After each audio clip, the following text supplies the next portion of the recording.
17 years ago, and I said that I wanted to lead a campaign to get Britain to leave the European Union, you all laughed at me.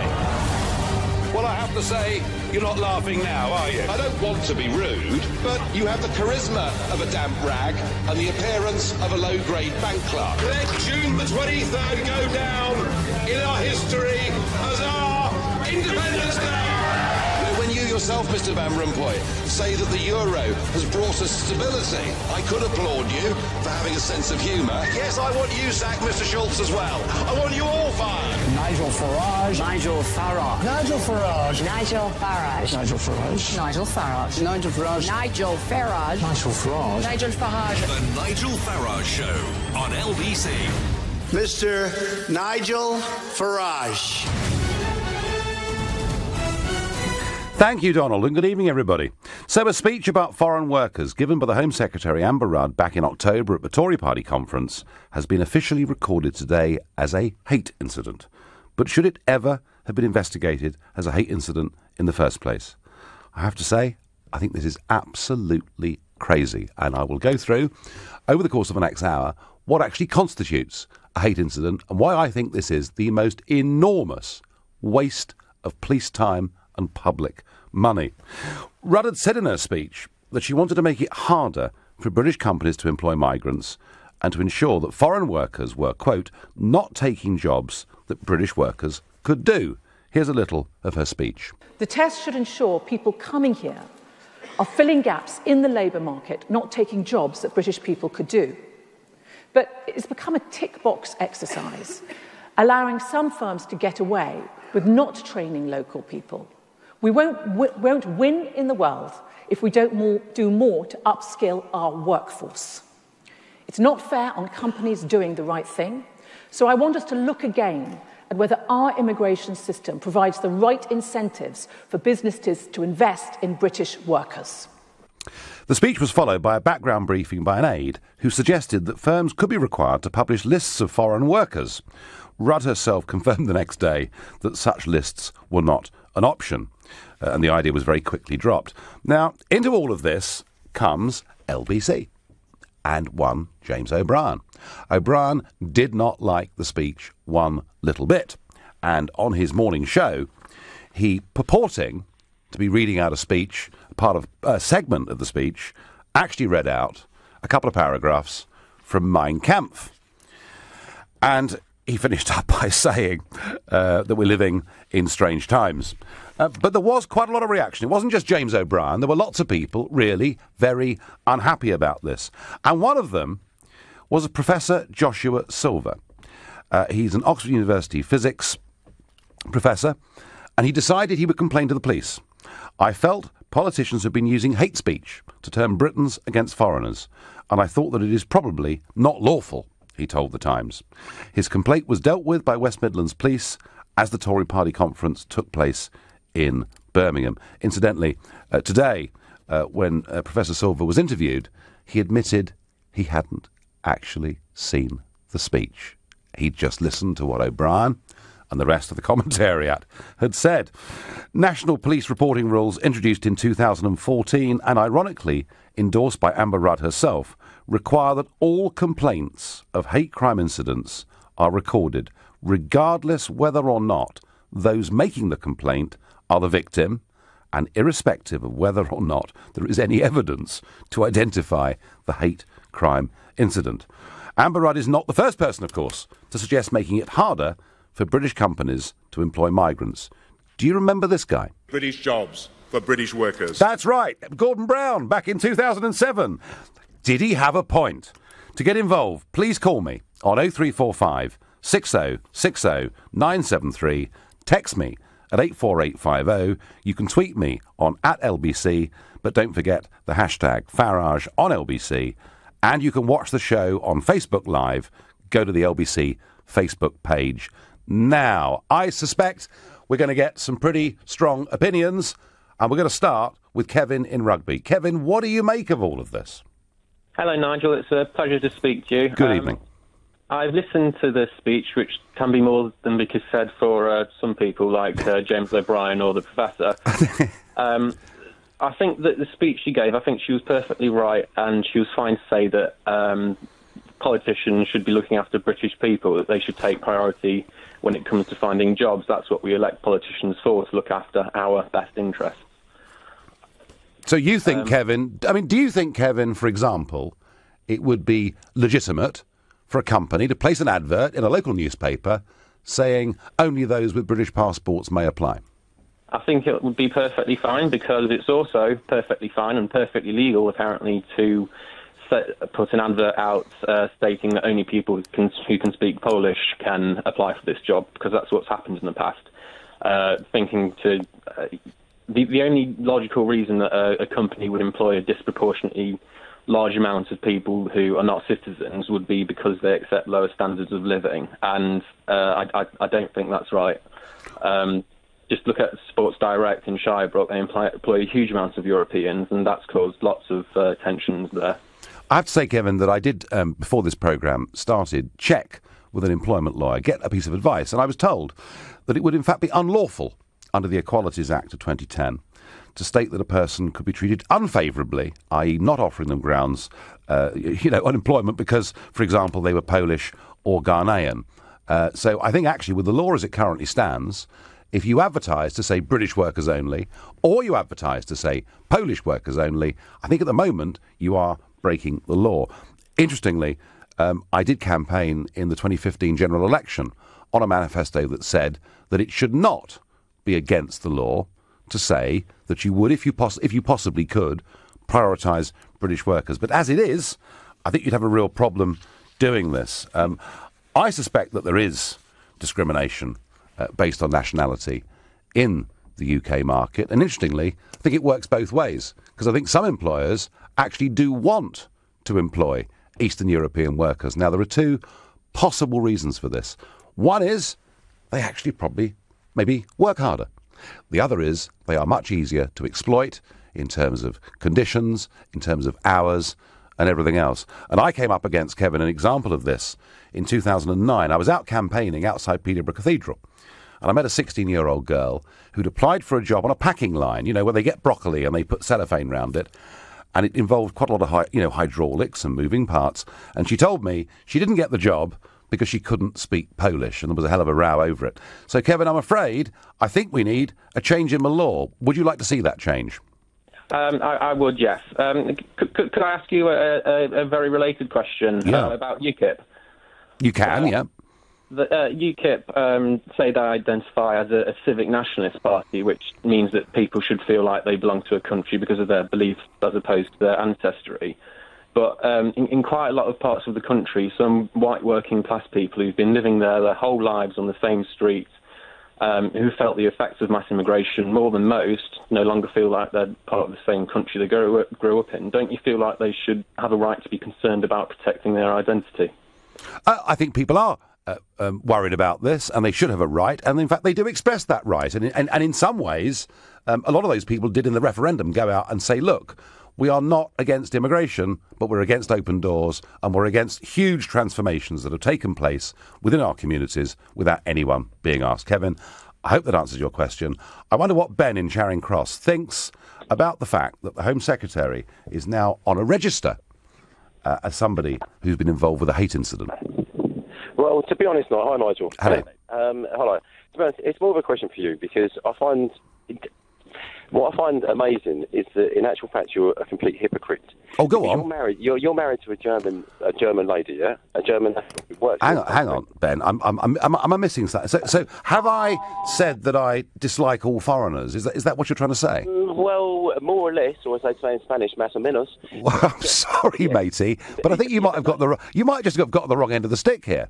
No. Let me finish. Please let me finish, because all the rhetoric that's been bounded around Brexit and this and the other, and we don't want the foreigners in. Now, for example, my fiancée... I'm sorry, Ben. Who said that? Who said we don't want the foreigners in? I mean, were you listening to the Brexit debate? Of course I listened to the Brexit debate. I spent a long time and I've heard all the different sides. And the problem is that maybe, it's like stirring a hornet's nest, effectively. You tell me, Ben, when I once ever made a comment that was anywhere near what you've just alleged. Well, so do you not think that the poster that was put out with, the very famous poster, do you not think that incited some kind of xenophobia? I think Mrs Merkel contributed hugely to us winning the Brexit referendum through the absolute madness of saying as many as can come. There's no point putting Mrs Merkel in because I'm not talking about Mrs Merkel. What I'm saying is, effectively, if somebody, for example, I work for an investment bank, a multinational investment bank. Now, my fiancée works in Madrid and she wants to move, or she has got a job here. But it worries me a lot because, it's one rule for you and one for everyone else. You've got your German wife and children and everything like that. Right, so that's all happy days. But now you're making it very, very difficult, and also you're inciting the country. British jobs for British people. No, it doesn't matter. Everyone in Europe is the same. So the problem with the immigration, and this is the key point to me, the problem with the immigration has never really been within Europe. Okay, because we've got a lot of expats living in Spain or Italy. I don't know where you've been living, Ben. I don't know where you've been living. But actually, we have an open door now to nearly 500 million people. And as EU members, which we still are, we have absolutely no control whatsoever. And that's why we voted Brexit. Not because we dislike anybody. Actually, we want to be fairer to people from other... Do you not think that the fact that the migration into this country is more from outside of Europe than inside of Europe? And the people that come from inside of Europe, I guess, generally, I'm sure most of them have a job, they come here, they pay their taxes, and they contribute to the society. Okay, so there's a small minority, of course, that don't. And that's going to happen anyway. But if we were really, really wanted to take control of our borders, why aren't we looking at those from outside of Europe? Well, Ben, actually, you're right, because right now, if you're an Indian engineer or a New Zealand doctor, it's very, very difficult to get into Britain. What we've done is we've now discriminated against people who don't live in European countries, who may have the skills and the talent that actually would benefit this country in favour of a total open door to absolutely everybody. I would say this to you, Ben. I'm sorry to upset you and disappoint you. I don't dislike foreigners. I love Europe and the world. I just want us to have a sensible, balanced system. A speech about foreign workers given by the Home Secretary Amber Rudd back in October has today officially been recorded as a hate incident. Should it ever have been investigated as a hate incident in the first place? You're listening to the Nigel Farage Show exclusively here on LBC. It's 7:15. This is LBC, the Nigel Farage Show. Call 0345 6060 973. Text 84850. Tweet at LBC using the hashtag Farage on LBC. So Amber Rudd, the Home Secretary, gives a speech in October at the Tory Party conference and says she thinks we should put British jobs as priorities over foreigners. If British people can do the jobs. And there's a report, and today the police say the matter has been recorded in line with the National Police Chiefs Council manual as a non-crime hate incident. So next to Amber Rudd's name, somewhere on a file, is the fact that she's been involved with a non-crime hate incident. And I'm asking you, should this ever have been investigated as a hate incident in the first place? Well, the caller before the break was Ben, who was really having a bit of a pop. And if you want to have a pop, please ring 0345 6060 973. Go to LBC's Facebook page. Get involved. I'd love to hear from you. Ben, I have to say, has stirred up a bit of interest. A tweet here. Ben just heard and hears what he wants to hear. Tell him to come and work on a building site for a day. He might change his mind. There's quite a few like this. Ben... oh, gosh, that's too rude. I can't do that. Right, I better go in that case to Sabina in Fulham. Sabina, what do you make of all of this? Okay, good evening, Nigel Farage. Good evening. I understand there is a problem, and I do agree there needs to be a solution. What I do not agree with, and it's very simple, first, putting the burden of restraining immigration on employers is not the good way to go in my mind, because we're in a free market and it's offer and demand. The second thing is, if you start discriminating in employment against foreign citizens who are citizens before they're foreign, where do you stop? Do you say then NHS for British people first, schools for British people first. Why can't we find a win-win, more inclusive solution which doesn't pitch citizen against citizen? Find a solution.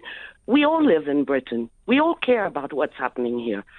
So just find a positive solution which doesn't discriminate one part of the citizens against the other. I've got one, Sabina. Sabina, I've got one. I've got a really great solution for you. Here it is. From 1950 until the year 2000, net migration into the United Kingdom ran at a net 30,000 a year.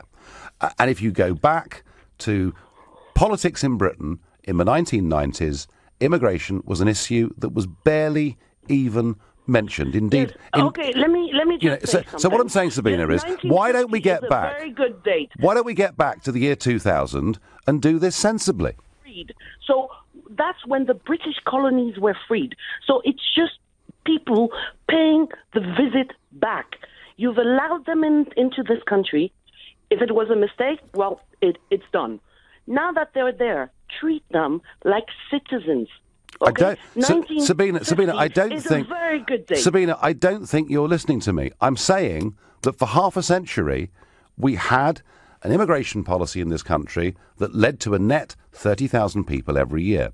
We now have an open door to a large part of the world, and not a very secure one to the rest of it, and it's now running at over 10 times that number. And the argument is that it is running at too high a level, that it has made it more difficult for people to get jobs, it's driven down wages, and all we want is to have a proper debate about it without people like the Home Secretary being reported and now being registered as having been involved in a hate incident. Surely, Sabina, that can't make sense.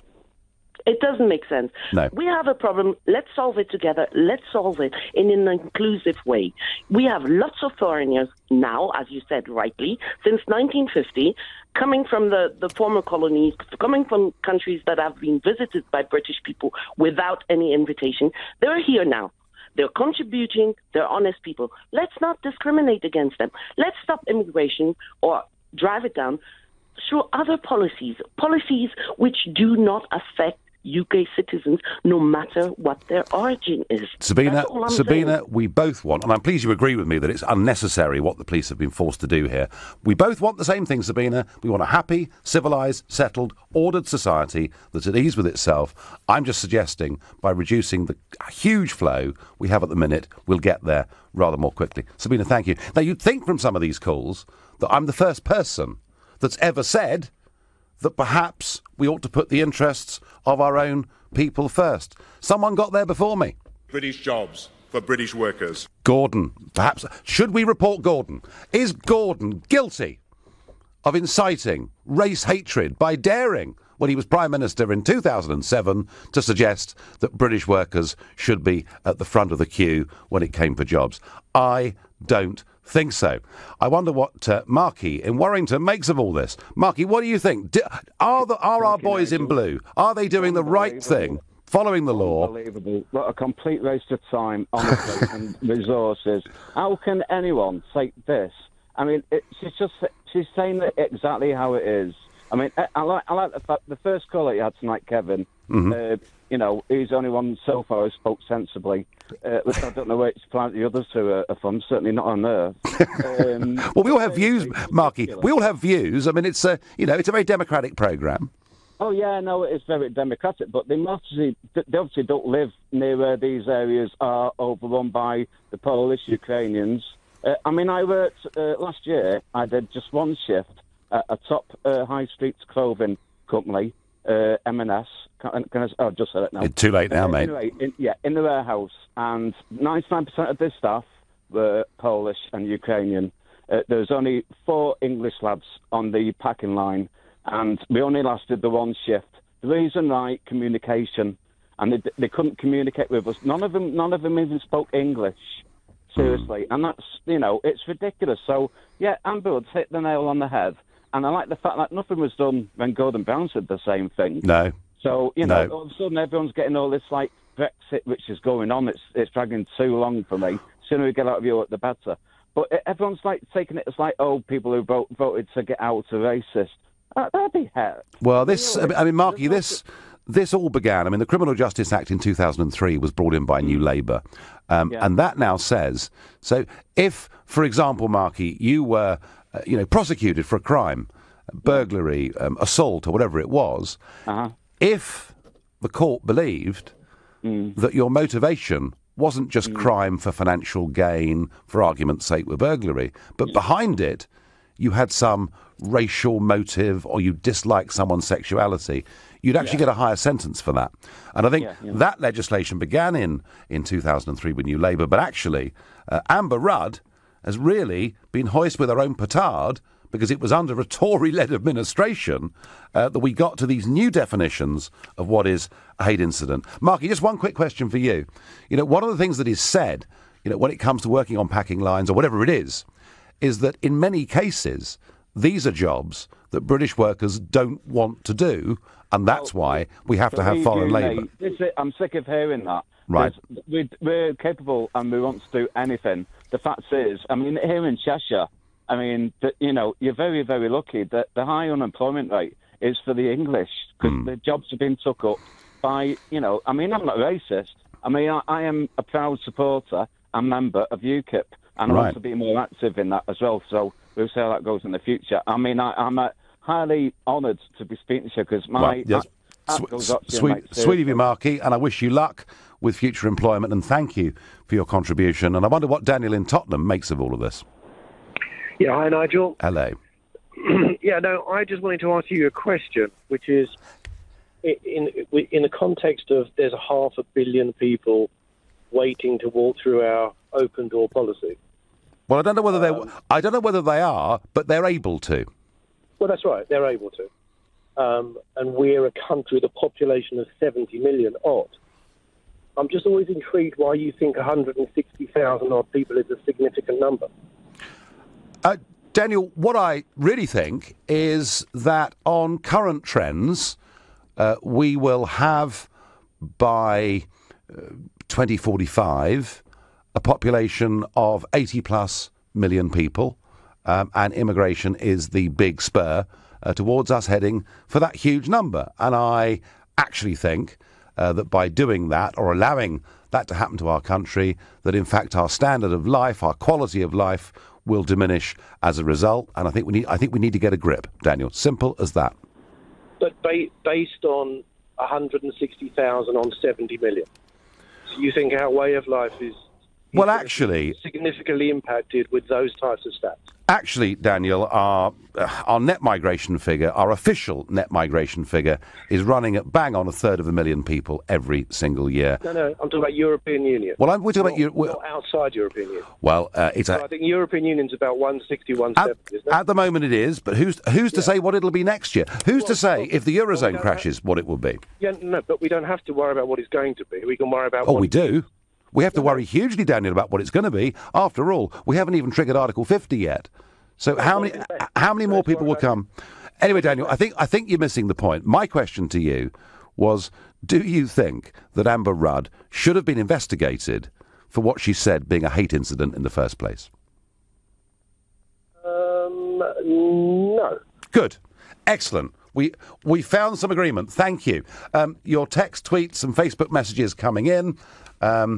I get a hate crime. Codswallop, like Plebgate, waste of taxpayers' money. This country can't afford it. Where's the common sense? That comes in from a Mrs. Steed. Immigration is used by lazy and greedy employers who won't spend good money on training the British unemployed. That comes from Persistent Pete. And on Facebook, Pierre Joseph says, if you are working class and voted for Brexit, you are a useful idiot. Congratulations, you've traded your employee rights in exchange for kicking out some immigrants. Well, it's a view, Pierre Joseph, not one that I recognise, but I thank you for it. Lottie says, human jobs for human people. Lottie, I know some people think we're all world citizens. Jeremy Corbyn is certainly one of them. And Nicola says it is the government that is destroying the economy, and it is Farage who wants to privatise the health service. No, Blair did that, actually, Nicola. Look back. Blair. It was Blair that privatised big chunks of the health service. Right, OK. We better move on from here. And we better say that a speech about foreign workers by the Home Secretary Amber Rudd back in October has been reported as a hate incident. Should it ever have been investigated? You're listening to The Nigel Farage Show, exclusively on LBC. It's time for the news with Rupert Bartier. The Nigel Farage Show. Text 84850. Back to your calls in a moment about whether the police should ever have investigated Amber Rudd for a hate incident in the first place. But a bit of stop press. The Sun newspaper have just gone online, and this is about Nick Clegg and comments he made about the Queen. Queen did attack EU. Grumpy Queen did have a go at me over EU, admits former Deputy Prime Minister Nick Clegg. Apparently she accused the rise of Brussels for downgrading the role of the Commonwealth, which she leads. Friends of Clegg last night insisted he did not call the Queen grumpy, but his spokeswoman refused to make any comment. So Nick Clegg, once more embroiled in this dispute as to what the Queen did or did not say. I think the evidence is becoming clearer that Elizabeth was a Brexiteer. It's looking clearer and clearer and clearer. But back to this question, where our Home Secretary, who funnily enough has always been considered to be on the left of the Conservative Party, not a hardliner on immigration or anything else, but she said at the Tory Party conference, she mirrored what the former Prime Minister, Gordon Brown, had said. Do you remember what he said? I remember what he said. British jobs for British workers. Absolutely. It's the only thing I've ever agreed with Gordon about, actually. So she mirrored, really, what he'd said. That got reported. She was then a professor from Oxford University, reported her to the police, and they, today, have registered her as somebody who was involved with a hate incident. I think it is a shocking waste of police time and money. I really, genuinely do. But I wonder what Andy in Leicester makes of it. Hi, good evening, Nigel. Good evening. Yeah. You made a comment sort of 5-10 minutes ago, referenced Eastern European workers. Yes. And their work ethic. Now, yes. I'm obviously not. I work for a equal opportunities employer, and I can be honest with you, some of the calibre, qualifications, and just general academic abilities of the Eastern Europeans that come through, as well as Sri Lankans, far outstrips a lot of the homegrown English people that we interview and employ. It has nothing to do with training, or the training is provided afterwards. If they're successful, it's the lead up to it, the way they adapt and deliver themselves at the interview, their previous experience from either the home country or gained in this country absolutely sets them apart from a lot of the English people. I think where employers give this a whole bad name are the employers that are employing the Eastern Europeans illegally and not following a routine, not following a process. And the big question there is, what else are they not following as regards tax returns and everything else? Yeah, there is, Andy, an issue here with exploitation too, isn't there? Not necessarily, not whilst ever we're part of the EU. I get afterwards that potentially that could be different. However, whilst ever we're part of the union, as we currently still are, I voted for out. Yep. Whilst ever we're still part of it, it's still within the law, just like everything else was within the law until that law's changed. No, I get, Andy, listen, you're an employer. You've got to employ people who will give you the best level of productivity within the law as it stands at any moment in time. And I understand that. And there are people, there are economists who say, actually, having this huge supply of labour coming from Eastern Europe has been good because it's kept wage inflation down. But I have to be honest with you, I think the fact that so many British people feel they've been pushed aside, feel they're being talked down about, and even for those in work, have had such massive pressures on their take-home pay. Overall, we have to ask ourselves a question. Is what is good for employers necessarily good for the broader communities in which they operate? That is perhaps my slight problem here. Nigel, when you work for a company big enough that gives a balanced pay salary, no matter what your background, education, and demographics of where you come from originally, that argument doesn't stand up. What stands up is your work ethic, the way that you apply yourself in work, far outstripped from Eastern European. Maybe that's what they've been brought up with. Maybe that's the way they've learnt from very young age, that they have to work to live, and what they're over in the UK doing is just enhancing that. Andy, you make a perfectly fair point. There are a lot of people who have come into this country in the last few years from Eastern Europe who are well-educated, well-mannered, learn English very quickly or bring it with them and work hard. I absolutely accept and get that point. Thank you. Nigel, your Little Englanders are lazy and don't want to work, says Bilal of Mayfair. Well, I think it's wrong, actually, to say that all British youth is lazy and doesn't want to work. Perhaps there are some, but there are many who feel they're being somewhat done down. Nigel, I don't understand why what Mrs Rudd said was so shocking. At what point did the principal concern of the UK government stop being the welfare of UK citizens? Rob, I'll tell you the answer to that when we joined the European Union. And Facebook messages coming in. Andrew says there's nothing wrong with patriotism. Francis says Europeans pay into the EU. The EU funds so much, including helping to subsidise the NHS. Not sure I buy that, Francis, but it is an opinion. But back to the calls. I wonder what Mark in Brentwood makes of all of this. Mark, good evening. Yeah. Good evening, Nigel. The point I wanted to make was my wife's Brazilian. But in 2013, we had to... I saw a loophole news night that if you went and lived in Europe and get residency, you can come back with a non-EU spouse. So that's what we did. Yeah. But in 2013, December, January the 1st, 2013, Cameron and Clegg changed the law and stopped a loophole. And my point is that not a hate crime against non-EU people? Well, possibly it is. I mean, actually... Well, it's the exact same philosophy, isn't it? It may not be a hate crime. Changed the law. So when we did have a problem getting back in the country, but we were married. We got married abroad. Yeah. But she got a visa, and we ended up getting a 5-year visa. But it's the same principle. It was anti-non-EU people. I think there is a difference here, by the way, between hate crimes and hate incidents. So let's just remember that Amber Rudd, has not been accused by the police or is not going to be convicted or go through any prosecution for a hate crime. She's just registered as somebody who's been involved with a hate incident. And a hate incident can be anyone that is a victim or anyone else that thinks somebody was a victim that was motivated by something that was said to do with hostility or prejudice based on whether somebody is disabled, their race, their religion, their transgender identity, their sexual orientation.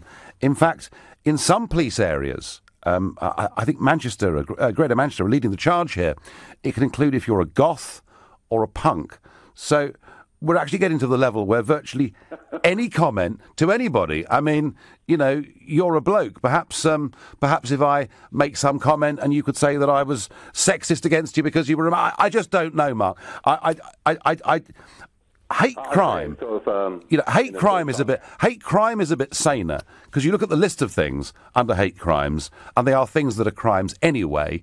It's just that they're adjudged to be slightly worse if there was some motivation of hate behind it. So, Mark, I don't know whether you've got a case on this or not. No, I don't mean it in a literal sense. I just say in a sort of, I can't think of the word, sort of sarcastic type. Yeah, sure. Because if the one thing's a hate crime, everything's a hate crime, isn't it? I think potentially everything we say and do could be a hate incident. So thank you very much indeed for your call. Jacob says the only kind of migration that should be stopped is illegal migration. Economic migrants from the globe are more than welcome in my mind. Dave says every other country in the EU and around the world have patriotic citizens. The French are proud and buy French goods. The Spanish are the same. Here, we're told it is wrong. We, I have to say, are getting a very interesting cross-section of views on this. A lot of you ringing up to have a real pop at me. Well, that's fine. It's all good fun. You're listening to The Nigel Farage Show, exclusively here on LBC. It's 7:45. Today was the day that the Home Secretary, Amber Rudd, was recorded in line with the National Police Chiefs Council manual as being involved in a non-crime hate incident. Should the police ever have investigated this? I really don't think they ought to have done, but I wonder what Lydia in Bedford thinks. Good evening. Good evening, Nigel. And by the way, I'm a UKIP member because of you. But anyway, you've left since, but I hope you come back. But anyway, I haven't left completely, you know. I've just stepped back a little bit. But anyway, Lydia, what do you make of this? Well, you've inspired me to take an interest in politics. That's good. I disagreed with the man before that said that British people don't want to work in his firm. I disagree vehemently with that because I have seen people and people and people over the years getting bypassed for jobs because they give it to other nationalities. Now, the thing is, it's not against nationalities, but they send their money home to a cheaper country to live. We pay high mortgages in this country. We pay high rent. You've got to give the British man a livable wage, or how's he going to live? That's my argument with that one. Lydia, I get that. And should the police have spent this time investigating Amber Rudd? I disagree it was a hate crime from Amber Rudd, but I will say something about Amber Rudd. She was a staunch Remainer. Oh, yes. She's now been made Home Secretary by staunch Remainer Theresa May. I wouldn't believe a word they say to the Brexiteers just for our voices to hear and our ears to hear. I believe that what they say in public and what they do, she's been letting in illegal migrants without any documentation behind our backs. I mean, the migration's risen since she's been in power. That's nothing to do with Theresa May, actually. We had 6 years of Theresa May and huge numbers. We've got Amber Rudd now and still huge numbers. Lydia, thank you for your call. Slightly rotten line. I wonder what Ben in Oxford makes of all of this. Ben, good evening. Good evening, Nigel. So what do you think, Ben?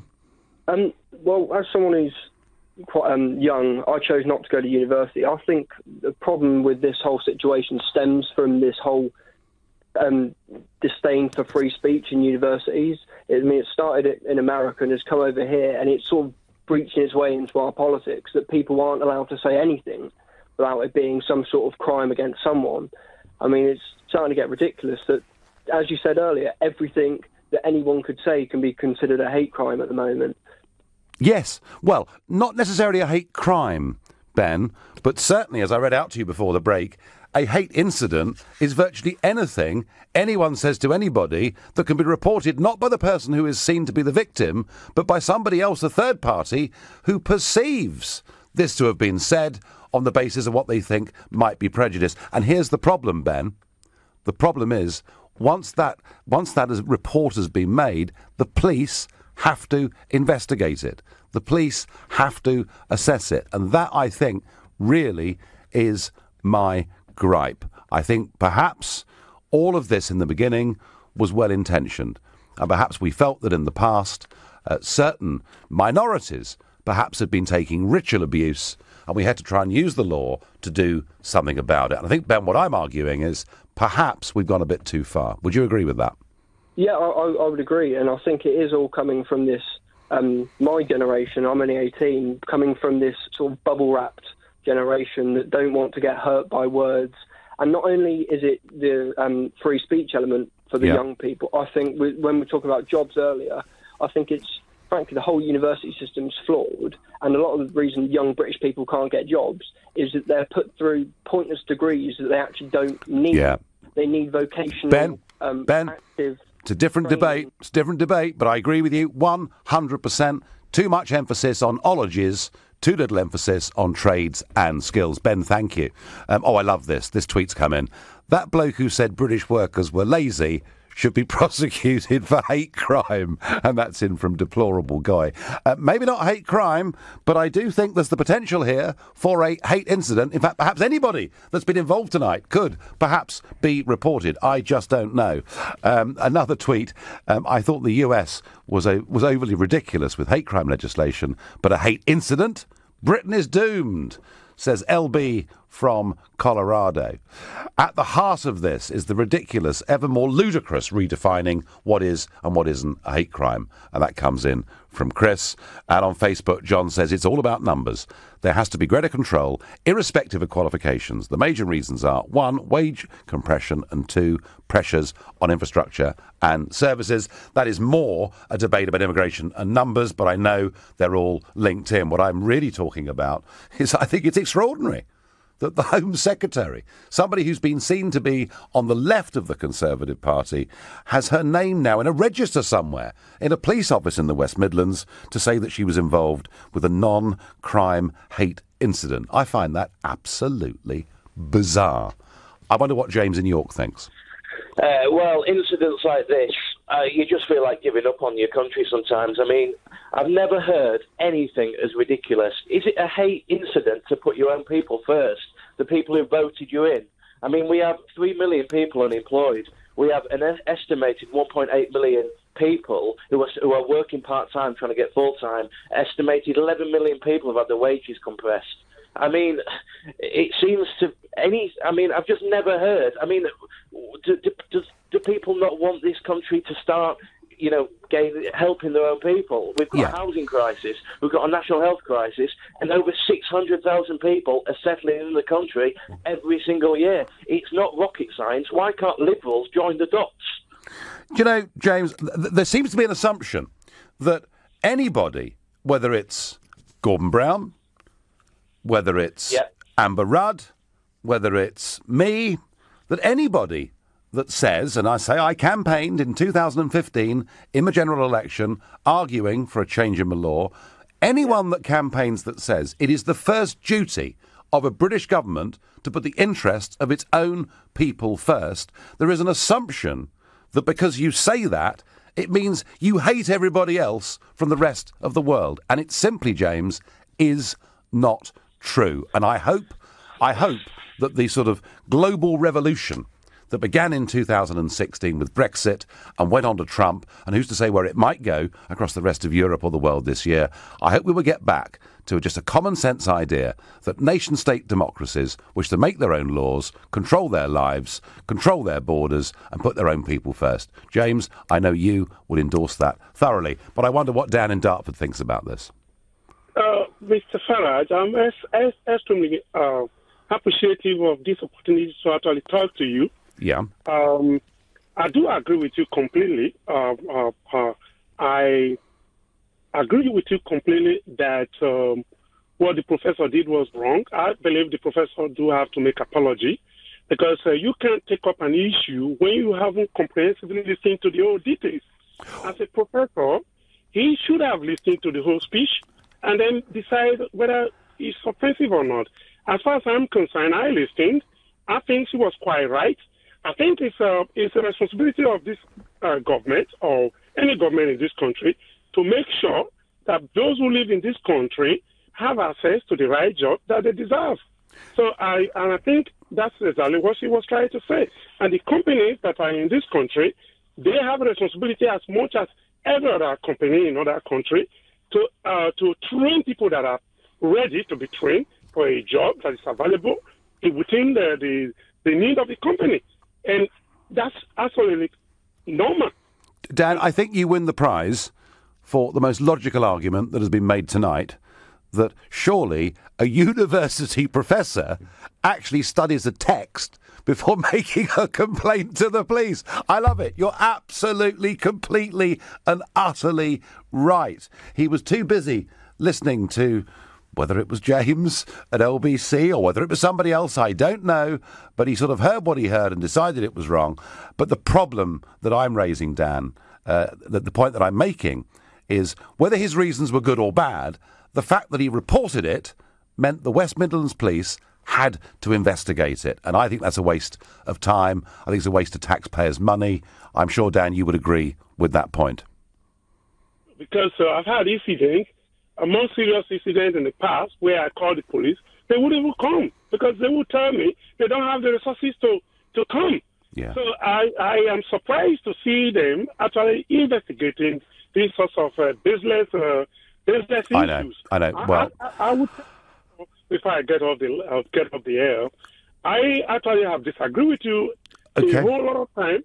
Dan, listen, Dan, I've got to move on. You've made your points beautifully, and I've got one quick last point that's coming in from Jack from St Ives. Jack, what have you got to say? Hi there, Nigel. Great to talk to you. Hi. What you described earlier was a hate incident. You described it. So It's not a fully fledged hate crime, is it? No. And is this new legislation that's coming in, is it? Or? Yeah, basically, the original Criminal Justice Act in 2003 has been added to, and since 2014, the police forces have been, with the full collusion of a Conservative-led government now dealing with these hate incidents. And I'm arguing it's all gone too far. Jack, I've got to let you go. My final thought is this: we don't want to go back to the bad old days where minorities have abuse heaped upon them, but this legislation has now frankly gone too far. It is a waste of police time and money for people like Amber Rudd to be investigated over this. We need to rethink the legislation. This is bad law that needs changing. Now, I have just finished my first week doing this show. I hope you've enjoyed listening and engaging with the Nigel Farage Show here on LBC. I'll be back next week from Monday to Thursday between 7 and 8, and you can catch up with any of this with LBC's podcast service at lbc.co.uk. Coming up at 10, it's Ian Collins, but up next, it's Clive Bull. Thank you, Nigel. And coming up at 9, it's the Property Hour, and with us in the studio,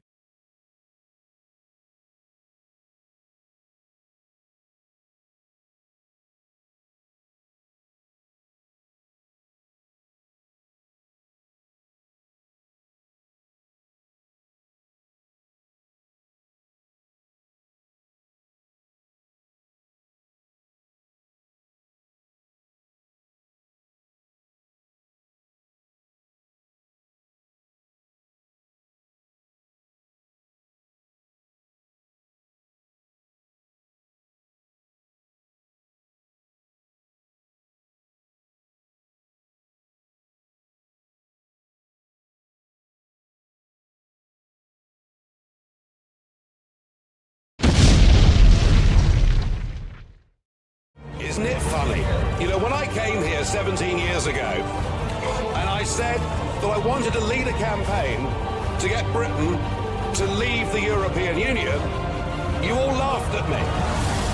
Well, I have to say, you're not laughing now, are you? I don't want to be rude, but you have the charisma of a damp rag and the appearance of a low-grade bank clerk. Let June the 23rd go down in our history as our Independence Day.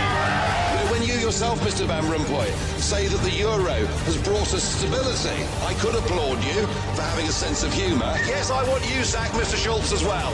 I want you all fired. Nigel Farage. Nigel Farage. Nigel Farage. Nigel Farage. Nigel Farage. Nigel Farage. Nigel Farage. Nigel Farage. Nigel Farage. Nigel Farage. The Nigel Farage Show on LBC.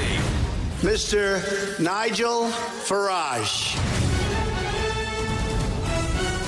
Thank you, Donald, and good evening, everybody.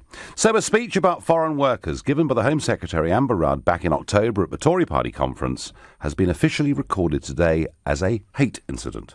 But should it ever have been investigated as a hate incident in the first place?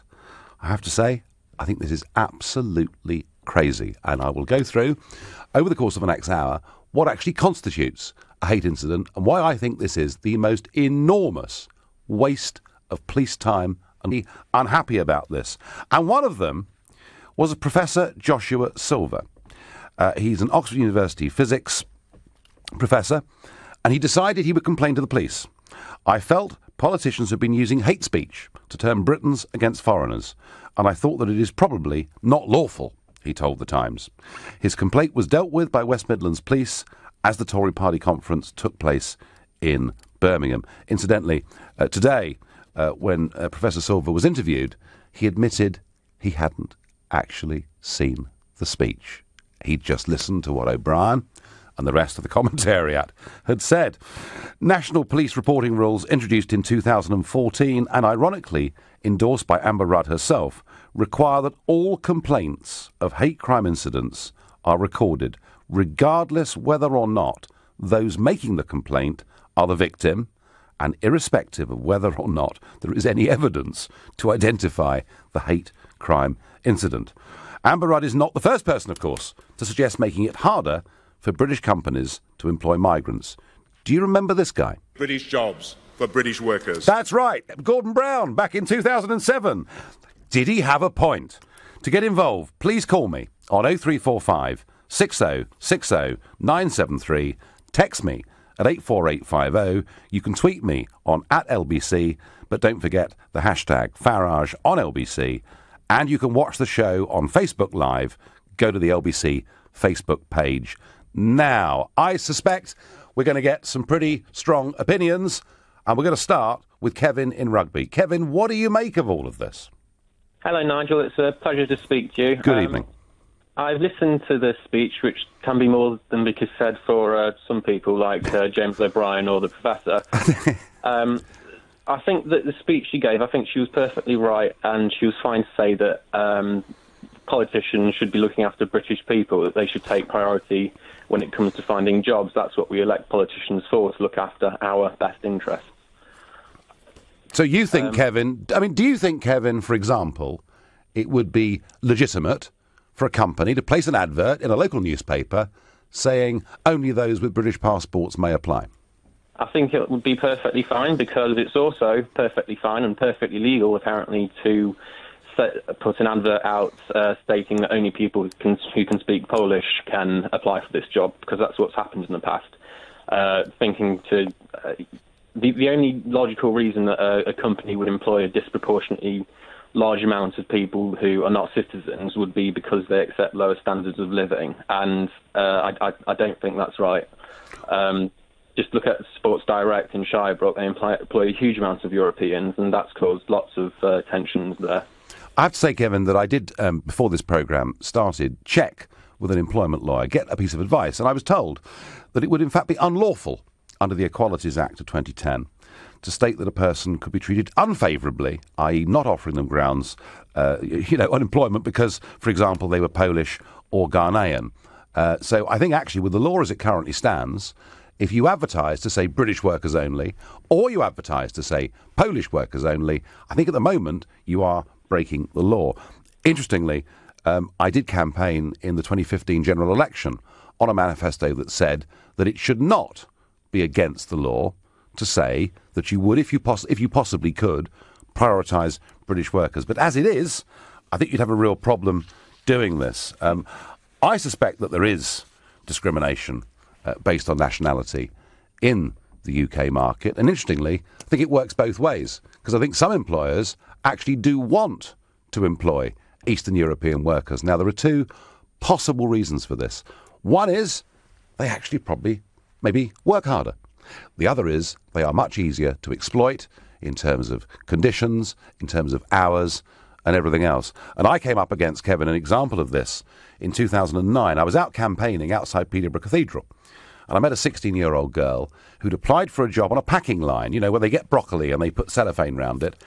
And it involved quite a lot of hydraulics and moving parts. And she told me she didn't get the job because she couldn't speak Polish, and there was a hell of a row over it. So, Kevin, I think we need a change in the law. Public money. Rudd said in her speech that she wanted to make it harder for British companies to employ migrants and to ensure that foreign workers were, quote, not taking jobs that British workers could do. Here's a little of her speech. The test should ensure people coming here are filling gaps in the labour market, not taking jobs that British people could do. But it's become a tick-box exercise, allowing some firms to get away with not training local people. We won't win in the world if we don't do more to upskill our workforce. It's not fair on companies doing the right thing, so I want us to look again at whether our immigration system provides the right incentives for businesses to invest in British workers. The speech was followed by a background briefing by an aide who suggested that firms could be required to publish lists of foreign workers. Rudd herself confirmed the next day that such lists were not an option, and the idea was very quickly dropped. Now, into all of this comes LBC and one James O'Brien.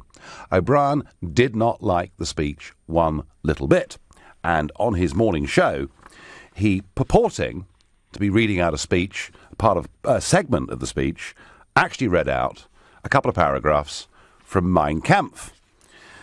And he finished up by saying that we're living in strange times. But there was quite a lot of reaction. It wasn't just James O'Brien. There were lots of people really very